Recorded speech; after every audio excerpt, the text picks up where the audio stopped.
What's going on, everyone? Today we're going to be speaking about exercise order and the importance of rest. Now, where I'm talking about rest, I'm not talking about rest in between days. I'm talking about rest in between your sets.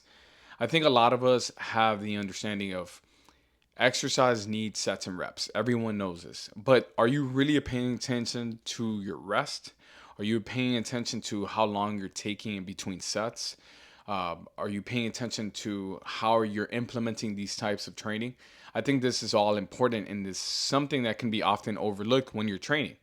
Uh, Now, a lot of people think about programming and a lot of people think about going to the gym as, splits, whether you have a 4 day split, Monday, Tuesday, Thursday, Friday, or a 3 day split, Monday, Wednesday, Friday. Maybe you're a weekend warrior. You like to work out on Saturdays and Sundays or Friday and Saturday. What is your split like, right? But when you really have to dive into details, you have to really think about what is your rest time in between sets because there's a reason for this.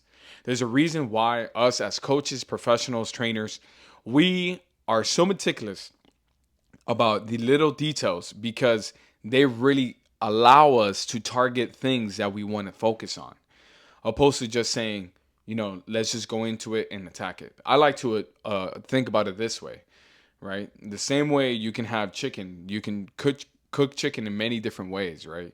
It's not just about cooking it. It's about what is it that I want my end result to be, right? Do I want some lemon pepper chicken? Do I want some jerk chicken? What's the dressing like? What's the preparation like? Exercise is very similar, right? There's reasons for sets and reps. Let's talk about maybe understanding the order of exercise and why it's important to implement things at the right time. Now, you think about structuring workouts and structuring rest, there's a reason for this. We want to structure rest because it's important not only biomechanically, but it's important to our metabolism. How is it affecting our central nervous system? How is it affecting our metabolism in terms of what our body is able to do it within that time period? Within that time period of you training, what are you really focusing on? Now, when you hear people talk about power, right, and strength, you don't these are typically exercises that you're not doing at the end of your workout. You're doing this in the beginning of your workout. So if we're thinking about how to structure your exercises in your program, you think about power and strength are going to be the first things you like to hit. These are the most important things that you need to hit first. And the reason for that is because it's the most demanding from a central nervous system standpoint, from a muscular standpoint, and from a fatigue standpoint. So you have to think about if you're working on strength and this is an expression of how much weight you can move, right?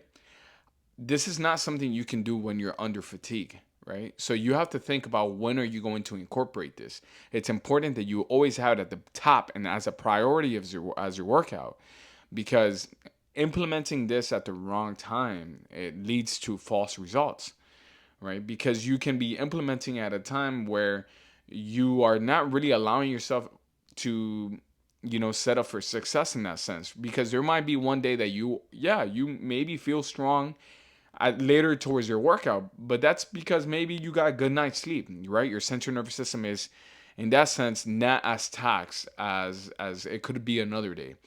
But in essence, this is not something you want to have at the end of your workout. This is something that should be a priority, right? When are you going to perform your best? In the beginning or in the end? You always performing your best in the beginning. Later on, it becomes a testament of fatigue. Can you have the endurance to last longer? But there's a difference between performance and training. What are you really focusing on right now? We're talking about training, specifically training, right? So, how strength coaches like to focus and trainers like to focus on programming sequence. We're talking about how you organize your workouts. We like to think about first is power and strength. Why? Because they're the most demanding from a central nervous system standpoint. It really allows your body to express movement in either a fast manner or B in a strong manner. So there's a lot of demand from your brain to muscle tissue relationship, right? So there's a lot of stuff going on there. Is it as taxing as it as taxing on your metabolism? Probably not, because you have to think about when you're doing power or strength training, your rest is a lot longer. So that's typically why you see a lot of people training, and if they do strength, they're going to have rest times between 2 to 5 minutes, and this is what is often required from a resting standpoint for you to generate all of that. Now you think about, why do I have to wait 2 to 5 minutes to maybe go heavy on bench or maybe go heavy on back squats? You have to think about that when you're putting your body under all that stress, it needs to move right correctly. And whether, depending on how many repetitions you're going to do, it's really demanding on attention, right? So you have to think about injury too, because if you don't have the attention to that movement, you can be at high risk of injury later down the line. And this is something we want to avoid as coaches, as people implementing the training to our programming, our regimen. We want to make sure that we have longevity. So you don't want to be able to put yourself under stress and load where you can't handle and you can't recover from. So there's a reasons why we always prioritize back squats in the beginning, deadlifts in the beginning, bench in the beginning. We're always going to emphasize those big movements always in the beginning, and after that we get to tailor it with different things. Same thing goes for power, but the power really is dependent on how fast you move that weight, right? So does power necessarily have to be heavy? Not really. You'll often see when Olympic champions or Olympic competitors are training for the Olympics, right? And I'm talking about Olympic weightlifters here. You're gonna see them practice with really light weight, or maybe just the bar, and they're gonna move the bar really fast. Why do they do that? Why shouldn't they be lifting heavy weight? It's not the heavy weight that they lose with time. It's the coordination that they lose, and coordination is part of power. The speed demands, the reaction, the proprioception, where their body is in space, how well do they understand the body from a movement standpoint when they're moving the bar fast? Are they capable of decelerating the weight fast? Are they capable of moving the weight fast? Right? It's their understanding of how their body moves. There's a reason why I can close my eyes, right? And I can move my hand as fast as possible and not punch my face, right? There's proprioception. There's an understanding to this, right? So you have to think that the body's really wonderful in that sense, that there's so many things that you can train, and it depends on what your detail is, right? So the next thing we want to talk about is hypertrophy, and I think that most people train hypertrophy. For the most part, everyone's training 3 sets of 10, 4 sets of 12, maybe 4 sets of 15. If you want to argue that it's hypertrophy or not, that's up to you. But it depends, right? So I think that a lot of people train in this systematic format. Why do you train 3 by 10? Why is it so popular? This is the system that a lot of bodybuilders like to train in.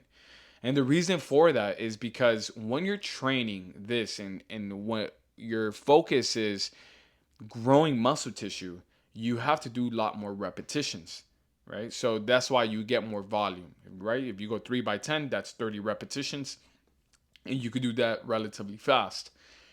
But the most important thing is your rest time in between. In order for it to be true hypertrophy, it has to be 90 seconds and less. In my opinion, I like to say that it has to be under 60 seconds and less. The more stress from a metabolism standpoint, the more growth hormone you're going to promote. And this is the thing about hypertrophy that has so much benefit to it. And when you're thinking about really stressing the metabolism, you have to think about what's going on from a hormone standpoint. The growth hormone is going to be stimulated by the amount of stress that you're attributing to that certain area, right? So if you were to take a blood sample of your blood and really get to see how much growth hormone is it's in play when you're training hypertrophy, and you're really targeting with the right sets, reps, and also rest time, you're gonna start seeing that there's higher levels of serum growth hormone. But the reason that a lot of people don't find success in hypertrophy training I would say is that they take too long in between the rest times. Another reason I would say is that a lot of, for example, like from what I see in my perspective, I see a lot of people training hypertrophy, and let's say it's females trying to grow their glutes, right? Maybe you do cable kickbacks and you do 4 sets of 20. The problem is it's taking you a minute to maybe do a minute to 2 minutes to do cable kickbacks with one leg. By the time you get to the other leg, it's already been 2 minutes, right? So it's not enough stress on one particular area uh, uh, in terms of rest time. So you have to be very understanding of that, right? So maybe you want to find a way to implement more stress on one area and then be able to put everything together. That's why supersets are very important, and they can apply this type of methodology and this type of application into your training with more specifics. So you have to think about why you are training certain movements and why you go about structuring it a certain way. There's a reason why you wouldn't do cable kickbacks prior to deadlifting, right? There's an accessories to it. And when I talk about accessories and coaches talk about accessories, we talk about accessory muscle groups. So we'll talk about biceps, triceps, calves, maybe some hamstrings. It just depends on what you really want to focus on, right? So maybe some rhomboids. You're trying to develop your back a little bit more. It really gets you down to like what is it that you're trying to emphasize in. But there is a reason for all of that. And the last thing we're going to talk about is the endurance portion of it. So if you're really trying to build muscular endurance, and there is a difference between muscular endurance and hypertrophy. Muscular endurance is 15 reps and higher. So when you talk about endurance, what happens from a cellular standpoint is that training like this, after a while, you understand that A, it's not heavy. You can't do 15 reps heavy, right? And if you're doing 15 reps and it's heavy, it's not heavy enough for you to be able to do 15 reps. In order for it to be truly heavy, I mean, you have to get to a point where there's a limitation. Unless you have a coach that's able to spot you and allow you to get more repetitions in that standpoint. And then you have that argument whether is training for failure appropriate. Like I like to say is that um, maybe putting hot sauce on some food is good, but putting hot sauce on everything probably isn't good. It's the same thing that I like to approach it with training to failure. Sometimes it's appropriate. Sometimes it's good to kind of have that change up, right, in your training because from a psychological standpoint, you want to be able to stimulate that grit portion of training, maybe like that mindset of let's go get another rep, and you don't really know your capacity of really failing, and sometimes though doing those type of sessions really allow the sessions to advance because now you come with a different attitude into training the next time. But is it appropriate always? Is it important to train to failure all the time? I'll put it to you like this. If you were to drive your car to the point that it has no gas, is that good for your car? No, you're going to put more stress on your engine. Same thing with the human body. It doesn't make any sense. Your central nervous system is going to be fried from that standpoint. You have muscular fatigue. And then you also have something called neuromuscular junction fatigue. And this is basically the synapses that allow your brain signals to connect to your muscle and how they fire, how those muscles are firing. Those connections of your nerves connecting to your muscle tissue has a junction, and it basically is how they intertwine themselves and they work in coherence in terms of extracting sodium potassium channels and what calcium is being released during this period. You end up messing that up by training so fatiguely and to a point where you're not really targeting anything at that point. If you're going just partial ranges of motion and you're doing that kind of training all the time, you're kind of training without any true rest interval. Like you got to give yourself that rest time to really be specific. I always say it's always important to train a little bit of everything, to keep that little bit of everything, opposed to just obsessing with uh, one style of training, right? So I think a lot of people just emphasize on hypertrophy or muscular endurance when they think it's hypertrophy. Muscular endurance is different than hypertrophy. Muscular endurance just means that you're building more capillaries to that muscle tissue. So of course you adapt and you're able to do more repetitions. Like I say, if you do 1 mile, if you've never been used to doing 1 mile, 1 mile seems like a lot. You do 1 mile often, and eventually you build more capillaries. You have more endurance, so you're able to do more mileage. Same thing with training. It just depends on what you're focusing on. Um, what happens when you get exercise order incorrect? What happens if you start with endurance in the beginning? So I would say like there's a reason why people say don't do cardio before you do strength. And that makes sense. You ideally, yes, with proper warm up, you're emphasizing on all the things you need to focus on, whether it's warming up a localized area or you have injuries that you want to make sure that you properly engage certain muscle groups to avoid agitating or re-aggravating that certain tendon or it's maybe a ligament that you've injured in the past. Yes, there is proper warm-ups for that. But there is also this notion that a lot of people think that they have to do conditioning prior to lifting because it breaks a sweat. I think if that's the case, and this is why a lot of people struggle with going to a commercial gym because the AC is always blasting. I would say bring a sweater, allow yourself to properly get warmed up, then take off that sweater too. You can raise that temperature so you don't have to be on the treadmill or on the stairmaster for X amount of time prior to your lift. You want to feel fresh when you're working on strength and power. You don't want to allow yourself to, already feel fatigued. That's kind of working backwards, right? So that's what I would say in terms of that.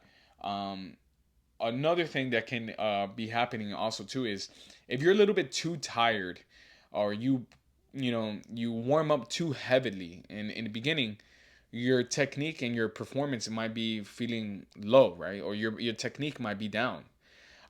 So do you want to sacrifice technique and biomechanics because you want to get more of a sweat, right? It's probably not important. So you have to think about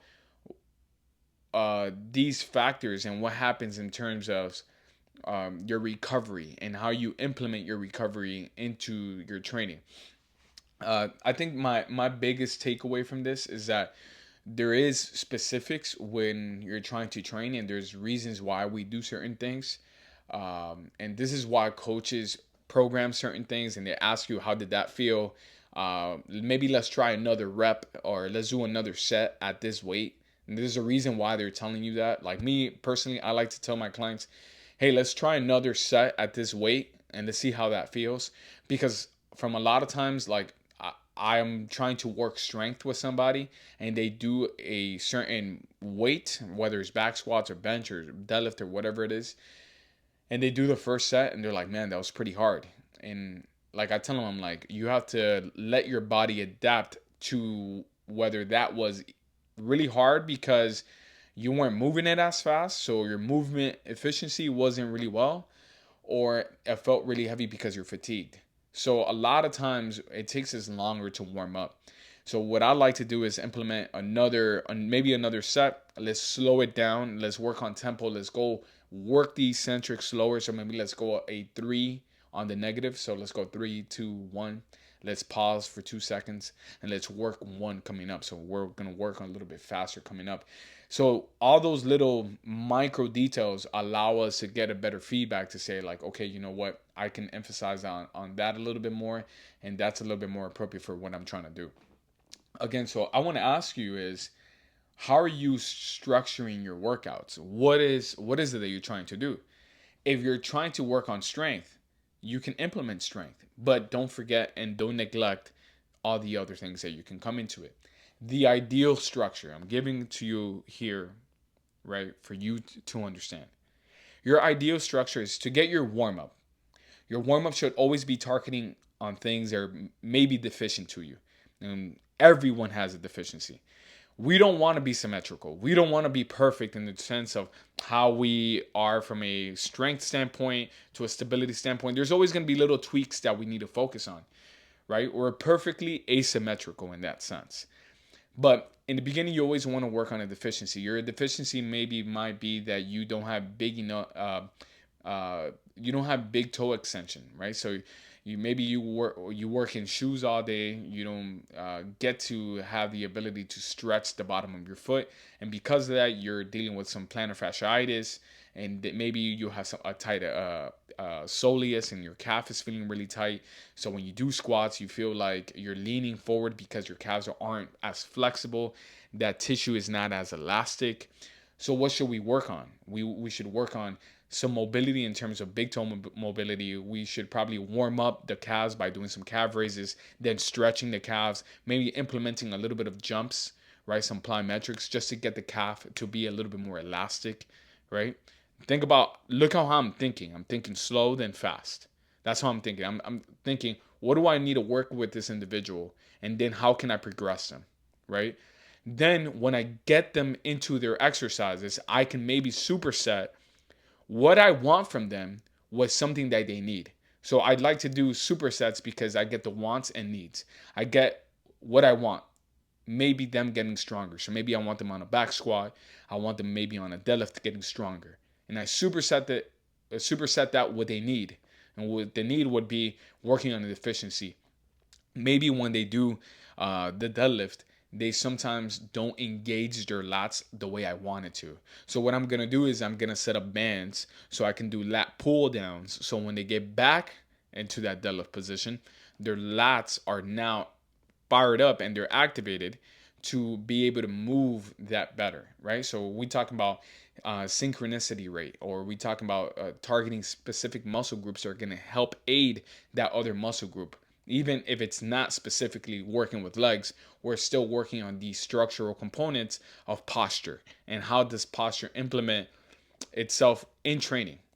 But the biggest takeaway from this is that rest is really important. And yes, of course, rest in terms of sleep, how we recover, right? But rest in between your sets. A lot of people have the misconception that, I'm just going to go to the gym and I'm going to hit whatever is available. And that happens. You get to the gym, you want to hit the certain machine, maybe you want to get on the back squat, and that machine is already taken. And now you're like, man, what do I do? Like, I know I want a deadlift or I want a back squat, but it's already taken.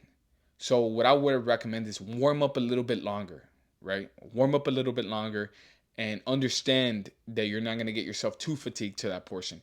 Work on the deficiencies that you need to work on. What is that you need to do a little bit more? Maybe you need to work on stretching your adductors more. Why don't you do that, right? Why don't you warm up that? So you have to think about that. Then when you're doing your sets and reps, what sets and reps are you focusing on, and what is your rest time? Because your rest time determines what your outcome is going to be. All right. So if you're resting too much, you should be focusing on power or strength, right? So if you're not resting too much, but if you're resting a lot more, right, 2 to 5 minutes, then that's what your focus should be. But if you're doing 4 sets of 10 and you're working on hypertrophy and you want to grow muscle, and you're giving yourself 2 minutes rest time, you're taking away from what you really need to do. And that's more stress, more metabolic stress. That's what you need to be focusing on. So don't rest as long, right? Because if you're telling me you want something, you need this to make that happen. You can't just say, oh, no, I just felt really fatigued. There's a mental barrier to this. There is a challenge to training.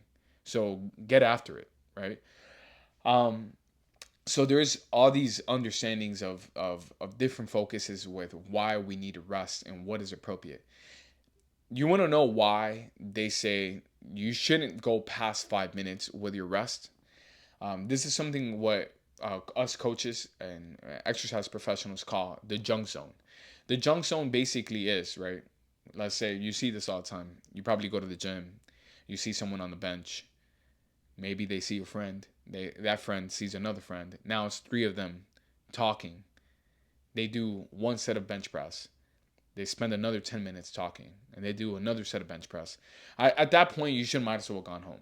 And the reason why I say that is because without enough stress and demand on your metabolism and on your central nervous system, then what are you doing?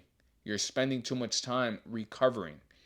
The recovery is important to understanding what our wants and needs are. Do you want to grow muscle tissue? You need to work under stress.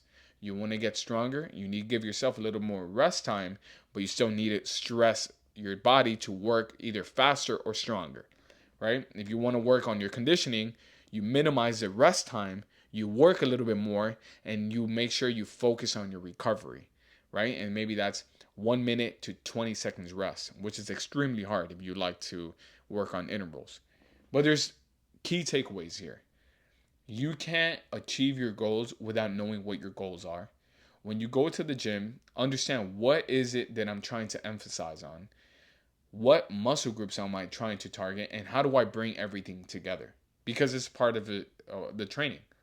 When you get with an exercise coach, a strength coach, a personal trainer, you have to ask these questions.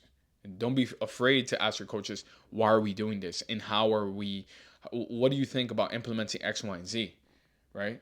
I like those exercises that you're doing, but what's a better way to do it? There's always a better way to do it, right? So I challenge you to challenge the way that you go about exercising and go about exercise programming. There's always a reason why, and there's a reason why us professionals study this, and we're nerds about this kind of stuff. And I mean, it gets gnarly. I mean, we can go into some real detailed specifics and what are they doing from the standpoint from the Soviet Union, and what different methodologies are different coaches doing in their training from different regions of the world. They have different ways of skinning these approaches, and how they go about training. They think very different, but everyone kind of still has the same structure. It's just a little bit different in how they implement it. And that's kind of the beauty of exercise, is that everyone has so many has experience. There's a lot of research, but also there's a lot of experience to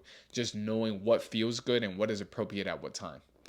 Guys, I appreciate you guys tuning into this and all this content. Definitely getting a lot more views. I'm excited with that. I'm excited for you guys, to be able to share this and grow with me with this channel. I appreciate you a ton. Share with a friend. And if you have any questions in regards to any topics, I'm always an open door. So peace.